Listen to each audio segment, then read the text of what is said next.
Jews are the people of the book. Talmud Torah, studying Torah, is the greatest of all the commands and the secret of Jewish continuity. In the Shema we are commanded, love the Lord your God with all your heart, your soul, and your might. Then, almost immediately, it says, teach these things repeatedly to your children, speaking of them when you sit at home and when you travel on the way, when you lie down and when you rise. Judaism is a religion of education. Study is holier even than prayer. For in prayer we speak to God, but in study we listen to God. We strive to understand what God wants from us. We try to make His will ours. For the holiest thing is God's word. The Torah, God's word to our ancestors, is our constitution as a nation, our covenant of liberty, the code by which we decipher the mystery and meaning of life. The words of the Torah span 1,000 years, from Moses to Malachi, the first and last of the prophets. For another 1,000 years, until the completion of the Babylonian Talmud, Jews added commentaries to the book. And for yet another 1,000 years, they wrote commentaries to the commentaries. Never has there been a deeper relationship between a people and a book. The ancient Greeks, puzzled by the phenomenon of an entire people dedicated to learning, called Jews a nation of philosophers. Certainly, we're called on to be a nation of students and teachers. In Judaism, we not only learn to live, we live to learn. In study, we make Torah real in the mind so that we can make it actual in the world.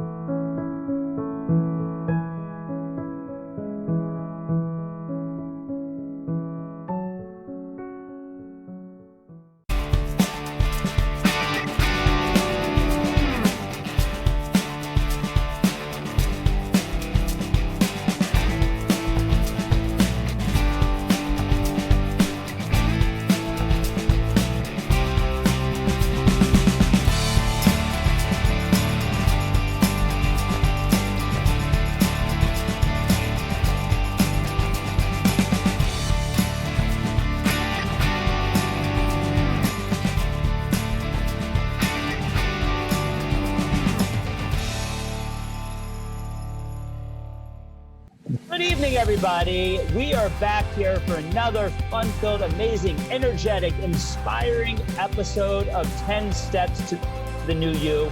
Today will be our third installment, if I'm counting correctly, and we are covering the topic of study. And I'm so excited for the person, for the scholar, for the rabbi that we have in the Zoom studios with us tonight. First of all, out of all of our 10 scholars, he's the only one that I'm actually older than. So I feel like, I'm at least, I count for something now. And I've actually known him since, he might not remember this, but I've known him since he was probably like 5 years old or 10 years old or something like that. We'll talk about that in a moment. But with no further ado, I'd like to introduce our guest, Rabbi Eitiel Goldwicht. How are you? Shalom Aleichem. Welcome to the program. Doing amazing. Thank you so much. What an honor to be here. I'm so excited to be here on your show, on your program. Really excited. Well, and I'm excited to have it because, as I said, I've had the privilege of knowing you. Let's see, how old are you? So I can know exactly. I'm gonna Oh, come on. You're putting me on the spot in front of everyone. We're ageless. We are ageless. Look, we don't measure by age. I'm on the gray hairs here, It's anyway, so we're not going to show you what's under my kippah. There you go. I'm going to assume Rabbi Goldwicht is about 10 years younger than me. So when I met him, he was maybe 8 years old. That's going to be my assumption. And I was at Yeshiva University in 1997, I think it was, the 1 year I was in Yeshiva University. And when I was there, I was coming from public school in Atlanta, Georgia. And I was hanging out there, having a great time, trying to learn some Torah. And there was this rabbi who was one of the Rosh Yeshiva, who was one of the sweetest men I'd ever seen in my life. His name was Rabbi Meir Goldwicht, and The only problem was I could have nothing to do with him because he was Israeli or is Israeli and only speaks Hebrew, or I think only speaks Hebrew, at least they said he only spoke Hebrew. And I'm illiterate in 5 languages and Hebrew is definitely one of them. And definitely at that point, even now when I go to Israel, even though, I'm fluent in biblical Hebrew, Mishnaic Hebrew, when it comes to Israel and I try and use my Hebrew, they basically respond, no matter what I say, I get the same response, speak English, right? And so Rabbi Goldwicht, the one, as much as I couldn't necessarily learn from him because my Hebrew wasn't great, the one thing I learned from him is he was someone who always had a smile on his face. Talk about the idea of simcha, the idea of happiness, of being sameach v'chelko. That was Rabbi Goldwicht. And at that point he had, I think it was 2 little boys who would always run around with him on Shabbos. He'd be, Rosh Hashiva sitting on the Mizrach Vant, the eastern wall of the Beis Medrash. And he had these 2 boys running all over the place. And one of them was Eitiel, was our right. Rabbi Eitiel Goldwicht. And so that was whatever it was, 1997. And then I didn't see him again probably until about 2005 or somewhere around there when he came to Ner Yisrael, which is where I was learning at that point. And he was, whatever it was, 7 years older, 8 years older. I was 8 years older, and I recognized him, said Shalom Aleichem, and that was, we reconnected a few times since then, and these Jewish rabbinical things. So we go way back. But Rabbi Goldberg, I want you to update us because I've been a big follower of yours on H.com, on TorahAnytime.com. I was telling you before that my daughter's a big follower of yours. But, all of a sudden I blinked one day and Rabbi Goldwicht was famous. And I wasn't surprised because I knew he was talented. I knew he was smart. I knew he had tremendous strengths, first of all, being a Anglo-Israeli, fluent in Hebrew, fluent in English. But I saw he's like the poster child of H.com. So catch me up from 2005 and you showing up in Ner Yisrael to, wherever we are now on February 9th, 2021. I got married. We moved to Eretz Yisrael, back to where I was born, Yerushalayim, Sharei Chesed, where my father was born, my grandmother was born. And, finding myself in Eretz Yisrael was hard because I grew up half in Chutz La'aretz. And after being in the Mir, I found myself in a chabura in Eisha Torah under the leadership of the great Rav Noach Weinberg. His yortzeit was in this month that is now finishing, the month of Shvat. And it had a tremendous effect on me, on all of us, on all the Bnei Chabura. We sort of pivoted and to start thinking about the Jewish people. We're so much greater than just the people who we met in yeshiva. And it was really revolutionary for me. And I'm devoting my life towards, specifically more in Israel, bringing the uniqueness of the Eisha Torah approach, of the wisdom of life that we have in our traditions to Israelis in Hebrew in a unique new language, but also being involved with the greater Eisha Torah organization. And how could we create a mass revolution and revelation in Am Yisrael, connecting people to Torah and to the Jewish wisdom that we have. Also, I live here in Rechavia, so I'm the associate rabbi by Rav Beryl Wein. If you know Rabbi Wein, he's a phenomenal scholar, Talmud Chacham, historian, and a great shimush to be by him and to be in this amazing community of Sharei Chesed. So along those lines, our topic for tonight is study, and we're here to talk about study. And we had the introductory video from Rabbi Sachs, Zichrono Livracha, to hear posthumously his views on how study ties into, or the intricacies and the importance of studying the Jewish people. But for you, Rabbi Goldwicht, when you hear the word study and think about it, I don't know at this point, when you hear something, when you hear English, you translate into Hebrew in your head, or when you hear Hebrew, you translate into English, I'm not sure. So when you hear, whatever way it goes, either study or limud or whatever you need to hear in your head, what's the first thing that pops into your mind?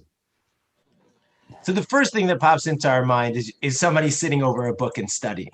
But, as I matured and grew up a little bit more, I realized that we have something unique in our tradition. And that is that part of being Jewish, we normally think that it's, somebody who keeps Shabbat, kashrus, dietary laws, and family purity.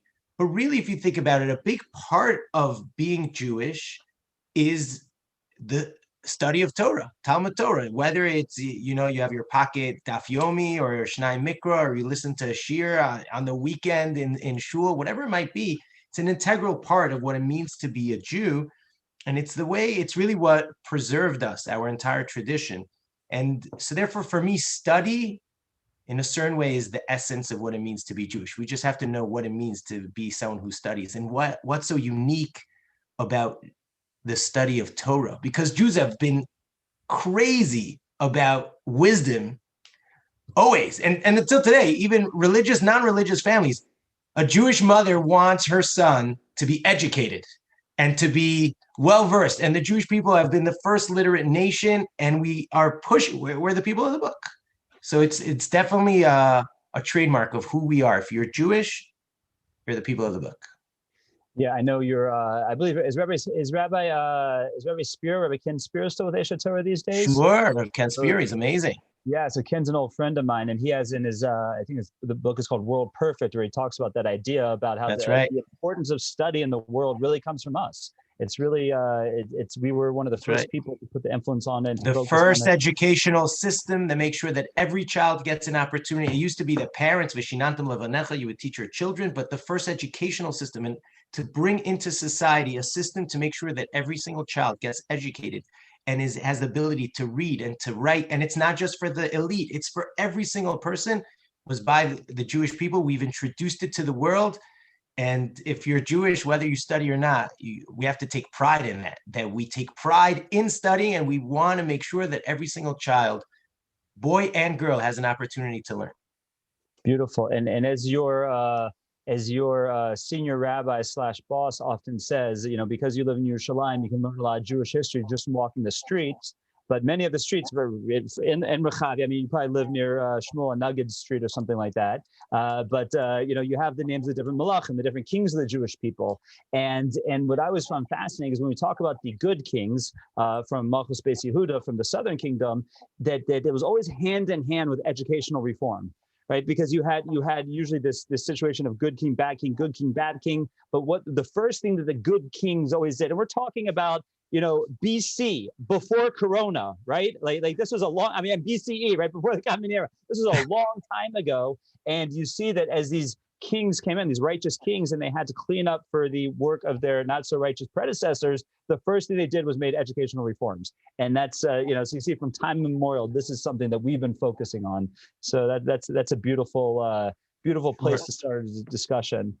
So sure, see, I mean, the truth is, I was going to continue off of that, but I'll let you ask your next question if you want. Keep going. I think we got to. Yeah. So I think you have to understand why that is. Why did they right away do reform in education? Because Jewish education is different than any other type of study, and I think that's where the key is. And people don't understand how unique Torah wisdom and Torah education is, as opposed to other educational, because there's a lot of wisdom out there, right? Chachma b'goyim tamin, and you could study a lot of subjects, but there's something different about it.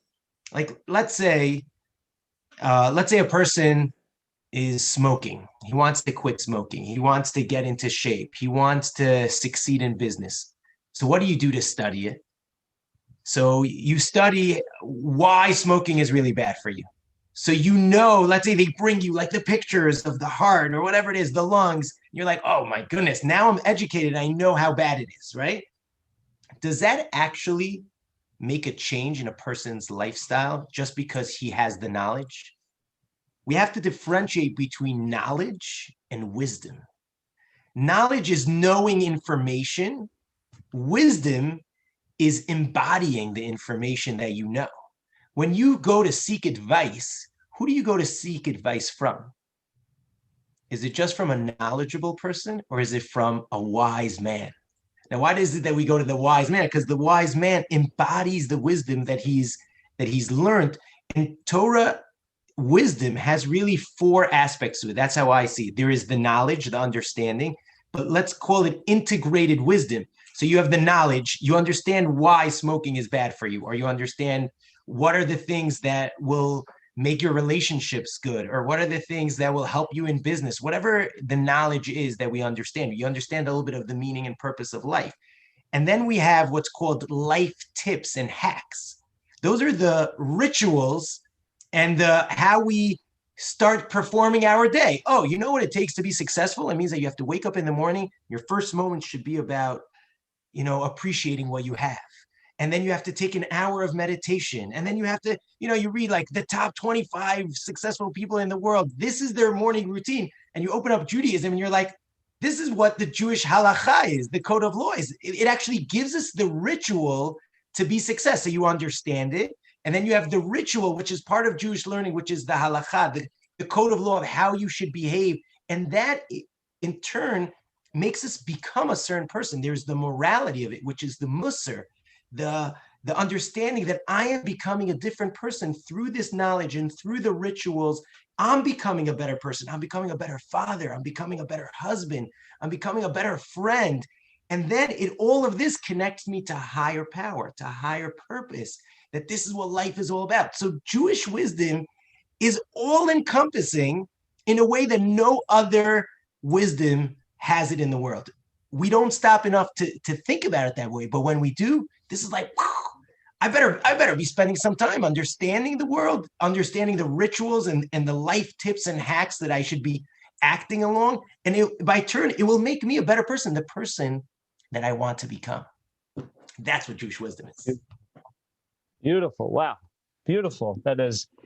So I don't know if I jumped in too early, but when you said if they want to make a transformation, they instituted Jewish learning. I think if we want to make a transformation in Jewish life, in our communities, in unity, in making the society that we want to make, not every person is cut out to be sitting and learning all day, many hours. We're not meant to be that. We learn in order to do, but to have those moments of wisdom, of learning, of understanding, it transforms us as individuals and collectively as a society. The world is in a state of chaos and instability. The coronavirus has spread to every single country. What are we supposed to do at this time period? So we know the word corona means crown, which represents the crown of God, which cannot be seen, but could be felt across the entire world. Markets have gone down. The world as we know it has changed entirely. We're in self-quarantine. Companies are closing. What are we supposed to do? So the Mishnah teaches us that the world stands on 3 pillars: on the study of Torah, on connecting to God, to meaning, to purpose, and on acts of kindness. This is the time period where we must strengthen ourselves in these 3 fields. Number 1, find a moment to learn some Jewish wisdom, to understand what is it that we stand for. Number 2, find a moment to connect to meaning, to purpose. What is life all about? This is the best time to stop from our race of life and to try to really understand what is the meaning of life and who am I as a Jew. And number 3, acts of kindness. There are so many opportunities to help other people, even when we're under quarantine. Pick up a phone, call an elderly person that hasn't seen somebody face to face. Try to find opportunities to help out at home and in the neighborhood in a safe way. I believe that if we strengthen the 3 pillars that the world stands on, we will find ourselves in a much better world, in a world that is more stable and more unified when this is all behind us.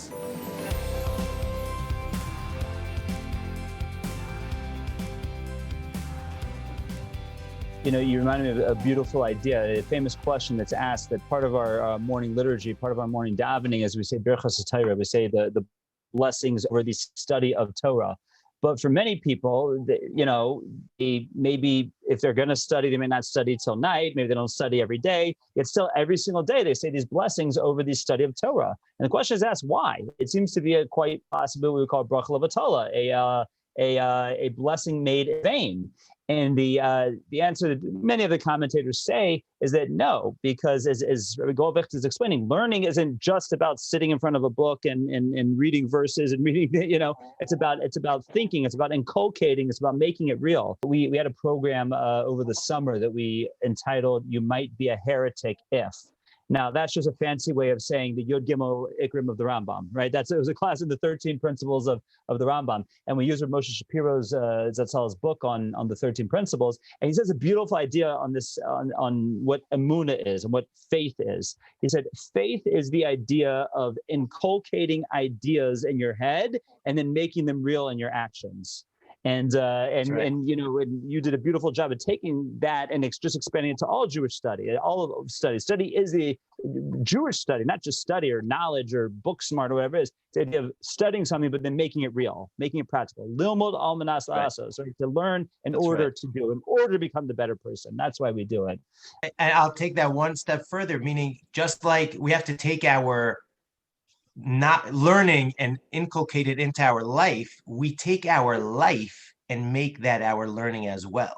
Meaning you need to be a student of life. We have opportunities to learn at every single interaction, and every single thing that happens to us is actually a learning opportunity, whether it's to learn new skills or to stop and think, why did this happen to me? And to maybe stop and think inside, what could I do to become a better person because of this? So learning really happens a lot of times off of the books. It's not just opening up the book and then bringing that to your life, but also taking your life and seeing what you learned from it. It's a two-way street. So I'm going to throw a question at you that's a little bit of a curveball, because as our listeners know about, I give questions to all of our guests before we start our conversation, so that they have some idea of what I'm going to ask. This was not on the list, but it's a question that I've been thinking a lot about lately here in Cleveland as the director of Partners in Torah Cleveland. And the main parts of my job is to get Jews to learn Torah. I mean, I shouldn't say the main part. That is my job. My job is to get Jews to learn Torah. And quite often, the Jews that I'm connecting with, I have to. It's not a matter of just showing them how easy it is to learn Torah. You just go to our website, torahcleveland.com, sign up for a partner. We match you up, and we have books and virtual resources and videos and podcasts. It's so easy to learn. But I first have to answer the question as to why. Why should I learn? So, Rabbi Goldberg, if someone stopped you on the streets of, I don't know, Rehavia or Washington Heights or any of the places, Baltimore, Pikesville, any of the places you've been in your life, and asked you that question, Rabbi, you look like a rabbi because you got a beard and a yarmulke. I'm a Jew that doesn't know so much, and I didn't grow up with so much. Why should I study? What an amazing question. What an amazing question. And the truth is that if you ask this to most Jews that study Torah, I'm not sure if you'll get the same answer. You'll get different answers from different people explaining different things. But I think that question is very fundamental. People know it intuitively that this will change their life. But if I were to answer that question, I would say to that person, if you could live your life, that every aspect of your life is filled with meaning, with purpose. Your life is filled with energy and with clarity in every aspect of your life, your personal relationships, your goals, your aspirations, your success, your passions in life. Everything will have such a big wow to it. Is that a type of life that you want? If that's a type of life that you want, you should know that one of the ultimate ways of reaching it is that you need to allow yourself some time in your busy daily schedule for the study of Jewish wisdom. Wow. Beautiful. I actually give I would say related answer, but as you said, no two people give the same answer. And a lot of Jewish organizations out there, not Eitiel Torah, Partners in Torah, but there are many Jewish organizations that are hyper focused on assimilation. And in fact, I had this discussion with some of our shluchim here in Cleveland 2 years ago, 3 years ago, whatever it was. By shluchim, I don't mean Chabad shluchim. I mean the shluchim from the Jewish agency who are teaching the schools and involved in the community. And we were at a certain organization's dinner, and it was an Israeli, I don't want to say the organization, but it was an Israel-focused organization. And the whole theme of the dinner was that we should support this angle of the state of Israel. Why? So that there should never be a Holocaust again.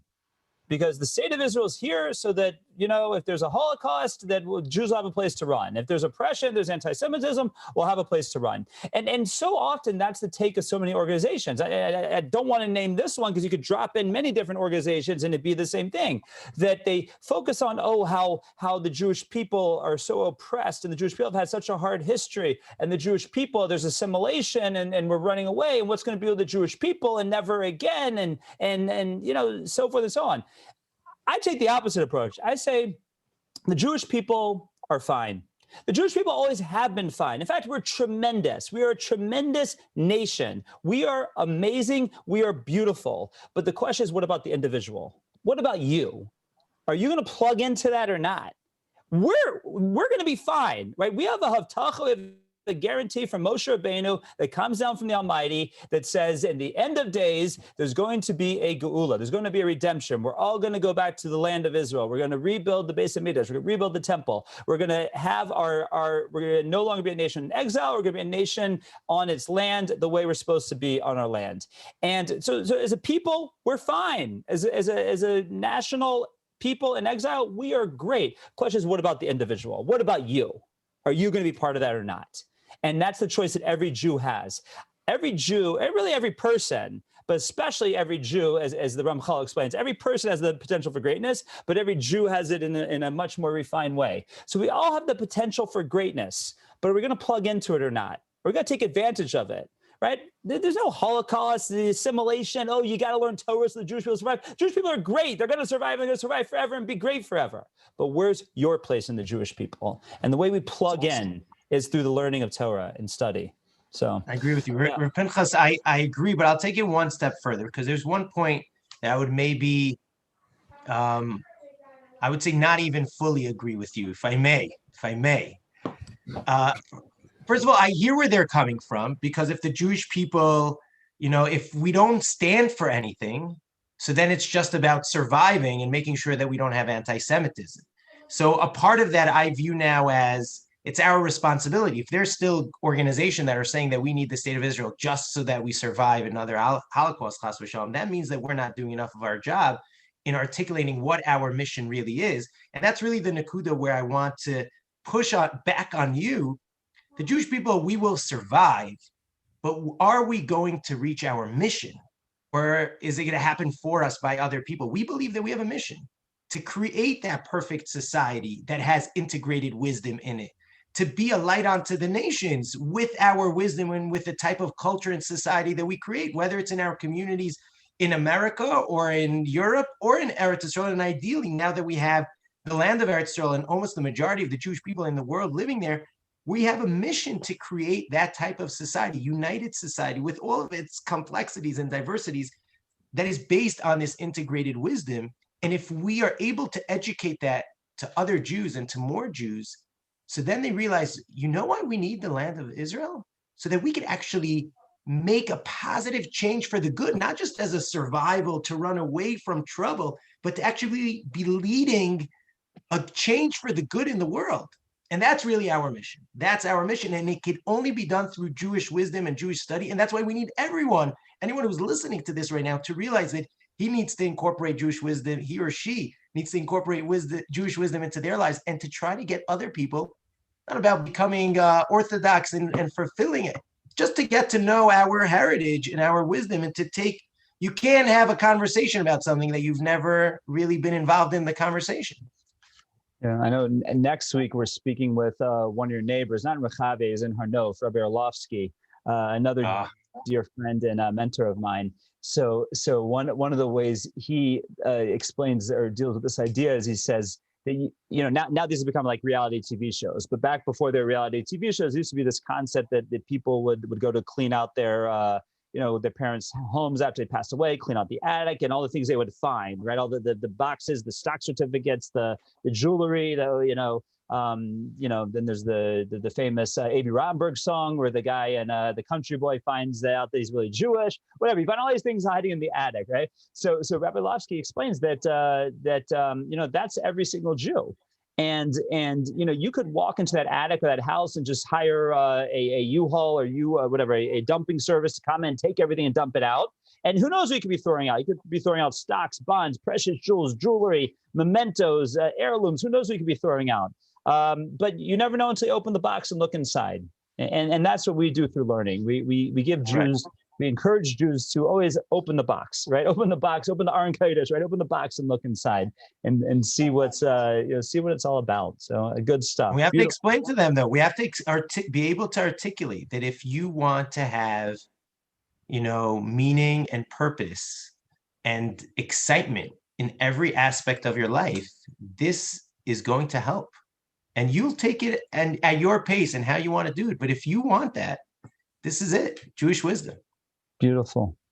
So Rabbi Goldwicht, as we start off with, you grew up the son of Rosh Yeshiva, Meir Goldwicht, Shlita, I believe the great nephew of Rosh Yeshiva, the Rosh Yeshiva Karen Biavna, Rabbi Goldwicht, Zichron Levracha.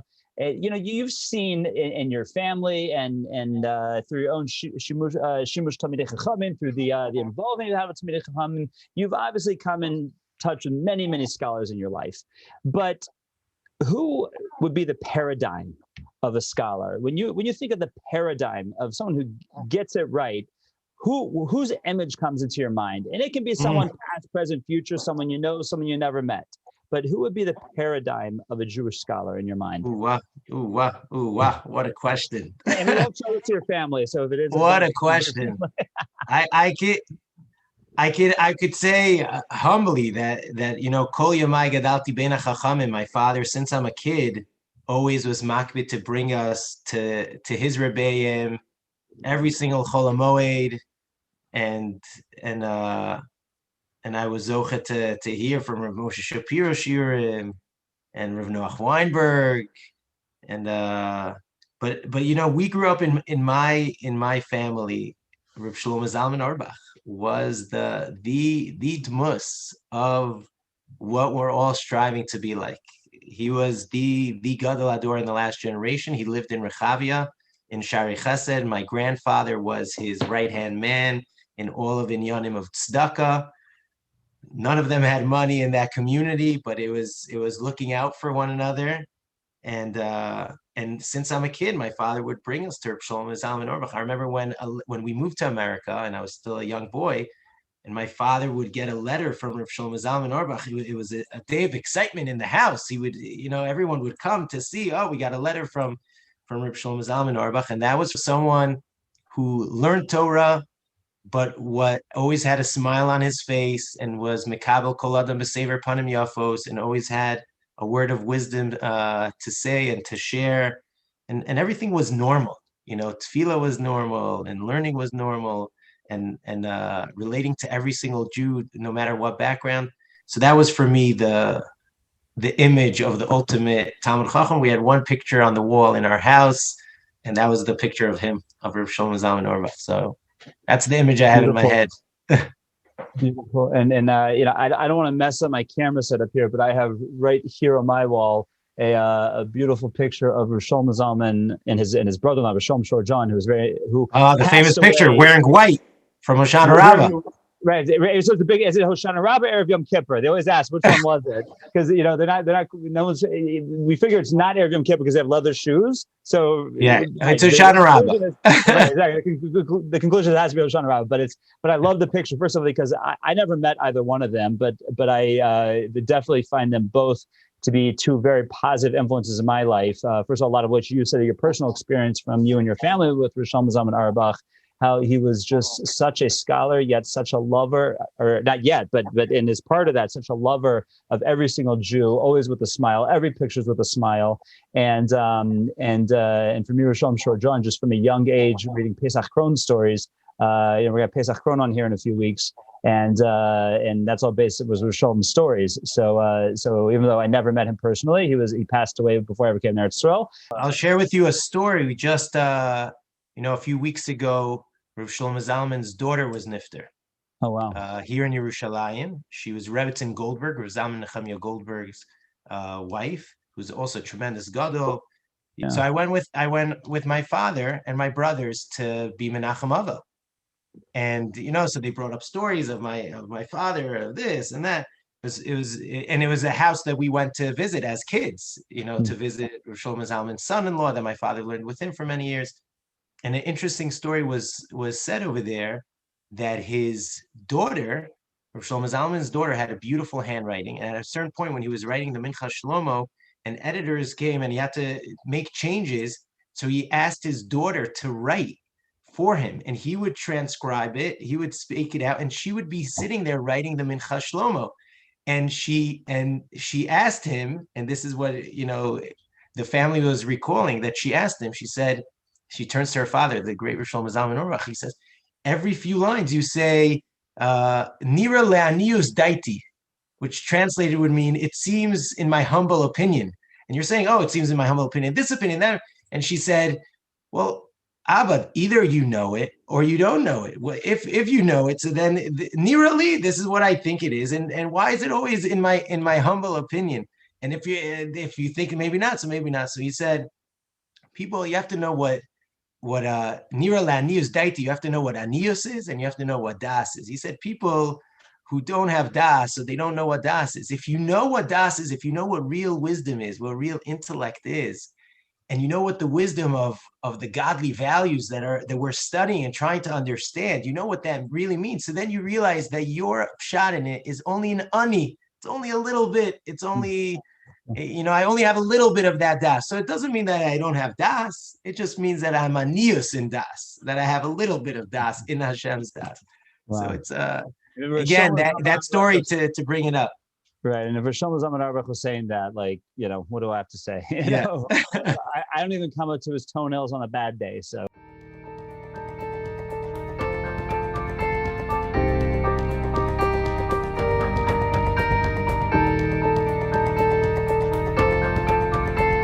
So we're standing right now on the edge of the Eisha Torah rooftop, overlooking the holiest place in the world for Judaism. Now, I get a chance to host here a lot of different people from all over the world, heads of states, presidents, vice presidents, really from many different countries. And not only that, celebrities, soccer players, football players, basketball players, people from all over the world come up here to our Eisha Torah rooftop, all trying to understand what is so special about this place. What makes this place so special?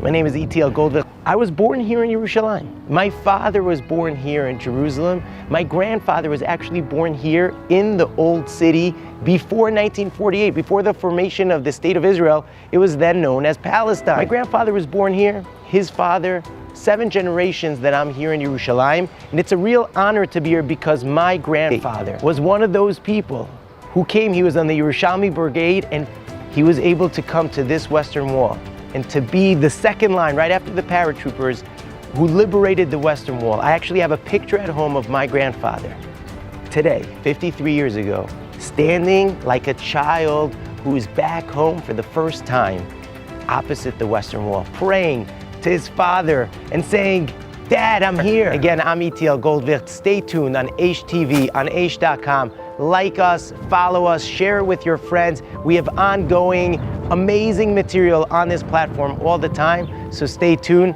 Aish TV live. Looking forward to seeing you on our next program.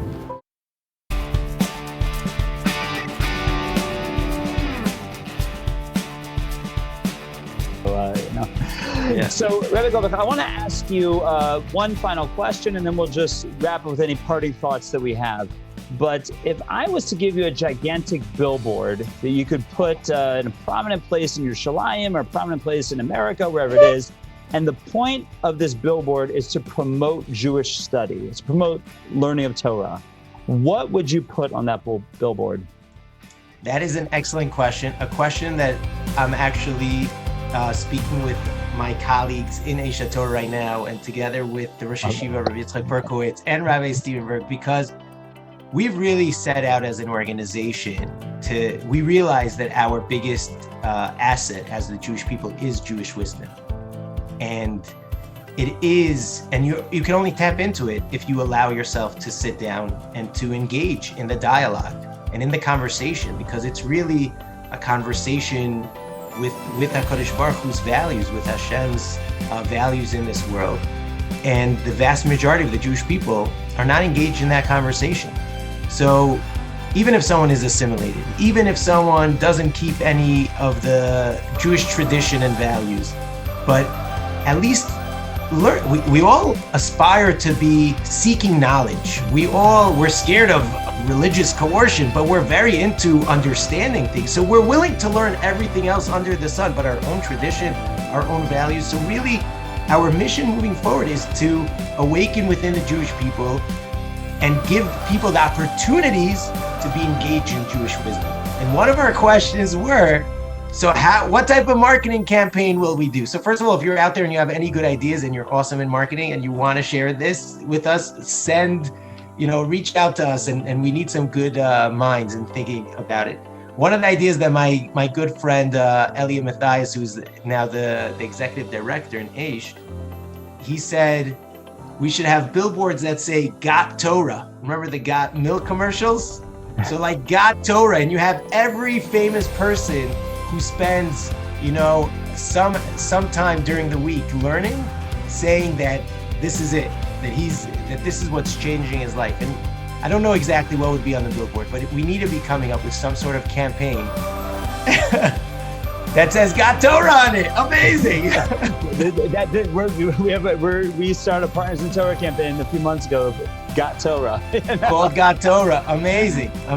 So we got to partner up. If we're talking about Partners in Torah, another one of my things for the Jewish organizations, B'li Ein Hara, there's so many great Jewish organizations. We're all trying to do very similar things. We need to start working a little bit more together in a real way, in a way that builds off one another. And because at the end of the day, we have the similar mission. Let's get Am Yisrael to be more engaged with their Jewish learning. I think it's something that is super important.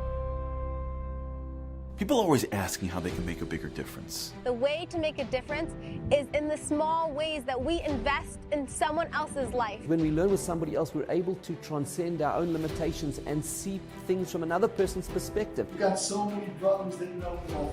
We've got so much to give. The way the Torah teaches us to learn Torah is through the mitzvah of sharing that Torah with others. If you impact one person, you have changed the world. That Torah, when we share Torah, that Torah stays with us, but it lights up another world. You're able to give a fire to each person in a way that they couldn't get it otherwise. Partners in Torah has taken off and it's touched so many different people. You can get matched with another Jewish neshama who's waiting and craving to build a relationship with you. You have so much to give. Take the opportunity. Sign up. Sign up for Partners. Join Partners in Torah. Sign up today to be a mentor with Partners in Torah. I look forward to having you as a partner in Torah.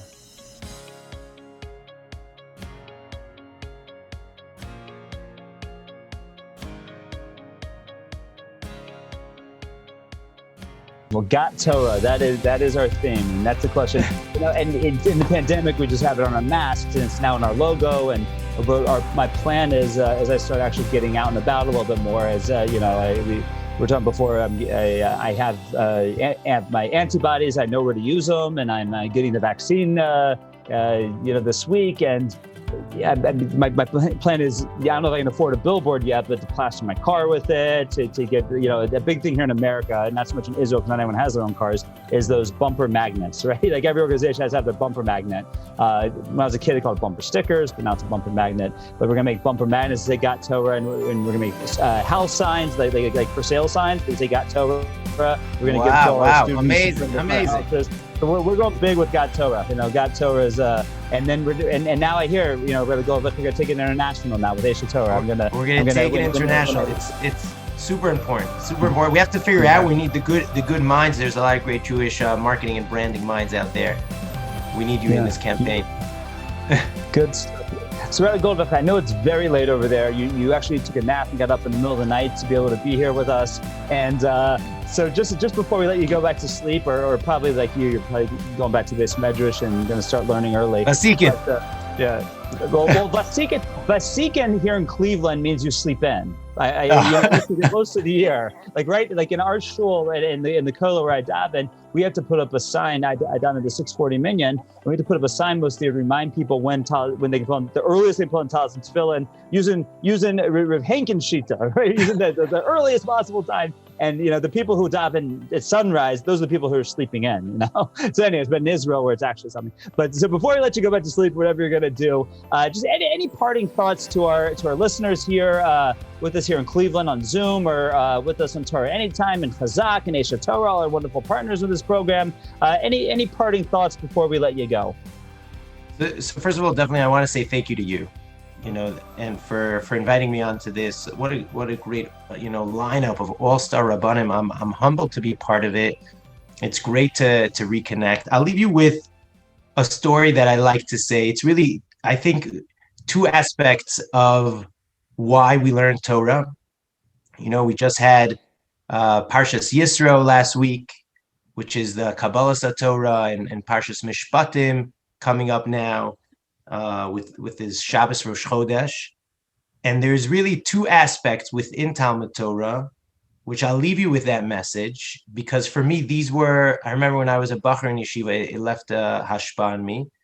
And that is one aspect of our learning Torah is, whenever you buy a new car, you buy a new computer, you buy any toy, it comes with a manual book. You need the book to know how to best use your product.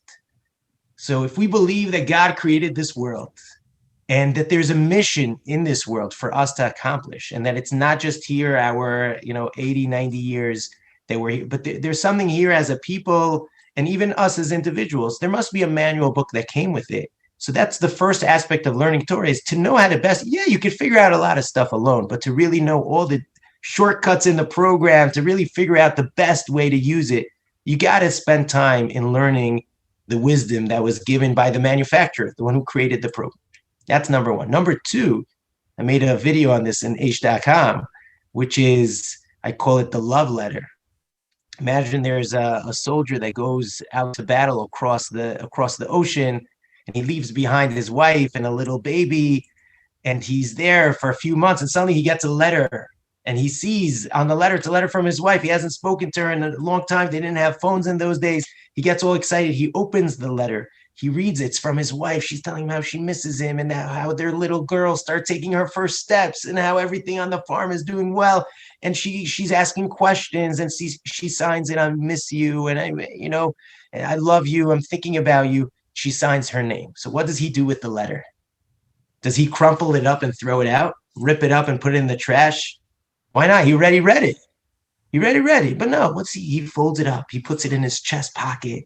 At night, when, finally the soldiers are going to sleep, he pulls it out. He opens the flashlight. He reads it again. And every day, whenever it gets tough, he holds on to his breast pocket. And why is he reading it again and again? Doesn't he know what it says? He already knows it by heart, what it says.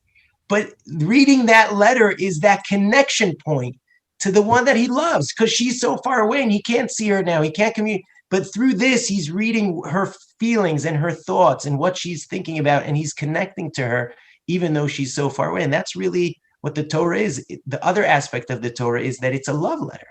It's not just, it's so much more even than prayer where we are talking to God. It's a love letter that God gave us. And we don't see him and we can't touch him, but we can read his words. And even when we know them by heart, we can read them again and again and again, because it connects us to it. And that is Nase v'nishma. Nase is let's learn in order to know what to do. It's a manual book. You have to know how to live life. It will give you all of the energy, all of the meaning and purpose in life will be through learning this Torah. But it's also nishma. That's what the Beis Halevi brings down, the Nase v'nishma. One is Talmud Torah for its sake, to know what to do, and one is Talmud Torah lishma, which is the nishma. Even if you know it, you learn it again and you learn it again, because it connects to you, to your loved one. And I think that is the essence of what Jewish wisdom is all about.